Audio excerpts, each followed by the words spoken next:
So on Friday, I designed a new law, and it is because I came up with a system to look up rectangles. I find their X and Y location and their rotation, and then the code spits out a little bit of HTML that allows me to construct a simple box with a 3D box. So it gets a floor, 4 walls, and a roof plate. I guess, yeah, that's good enough for now. And then I was playing around with the class names to distinct between, or make a distinction between what is a grandstand that's, I guess, not covered with a roof, or a different. Oh wait, there's different types of buildings. And so it would spit out HTML and a little bit of CSS to color it. And I am happy to announce that that works pretty nicely. Right? This is just some, I literally made a star selector to fill everything with the background color with this UV map, but this is just to illustrate. You can see, I guess, me move the car a little bit. In the right top, there's an angled rectangle, and that's the one of the grandstands that I was showing in Inkscape earlier. These are all called out of view using just a general, what's it called, IntersectionObserver. And so when the div moves into the document viewport, the IntersectionObserver sets the class. You can see the opacity, and then it pops into perspective.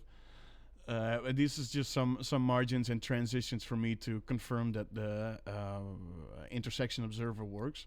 So there's and why I'm doing that is I don't want to draw 3D objects that are outside of the viewport. And you get all of this by just flipping a class, of course. So you can transition in and out of, let's say, high fidelity and low fidelity state. So if I move out, it'll fade out again. I guess you could just whoa, and we're off. Perfect.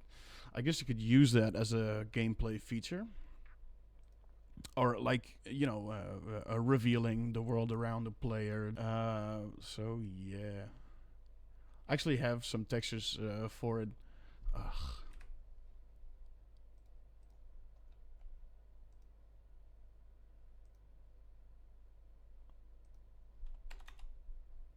There we go.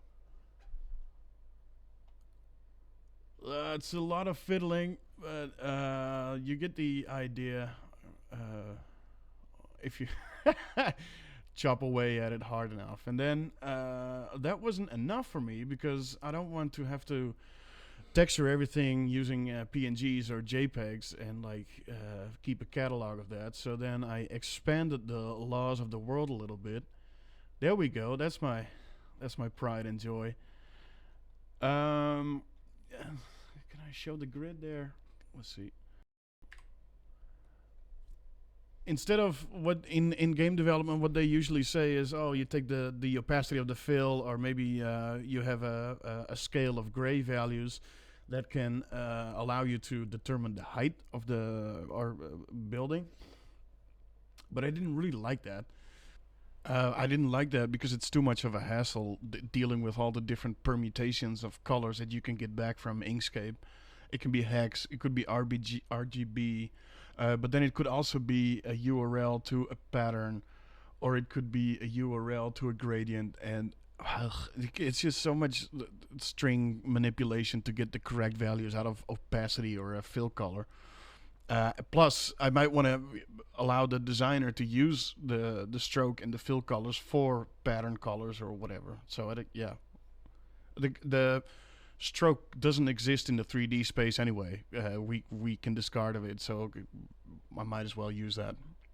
So what I came up with is I'm gonna use the stroke width in pixels as a multiplier for the amount of floors a building has. So let's say in the Inkscape drawing I have 4 pixels. That means 4 floors, which probably is going to mean in perspective something like 4 times 64 pixels, etc. So we can stack that stuff up.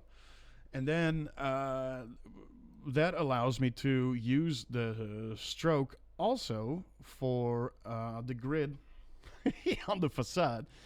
So let's say the dots here are little columns or maybe window frames. I would have every, I guess, 13 units, one new column, 1 unit wide, and then a window or a wall space of 12 units, and then you would get another column in there.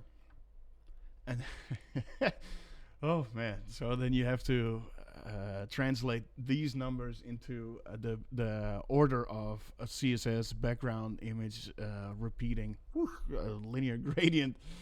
And then more or less doing the same thing in the Z direction, making a gradient for every floor at a determined grid interval.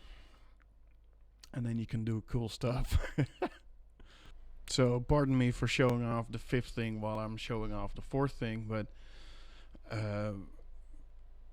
here we see the system in action. So the white columns coming up on the facade of the building are literally based on the stroke pattern in the rectangle in the SVG file. And then just to illustrate that the FPS is fine and this is just a terribly animated displacement filter, the car does donuts just fine. So yeah, like, you know, I can add another div on top of the roof and then add a little background pattern and then add an SVG filter and then add a clipping on top of that so that we don't see the janky outlines of the displacement filter. Oh man, this is so awesome. Oh yeah, and then there's my boy, the AI bot, chugging along at light speed, doing laps like nobody's business. Yeah, it accidentally just keeps increasing its speed. Yeah, I just forgot to cap it. My bad.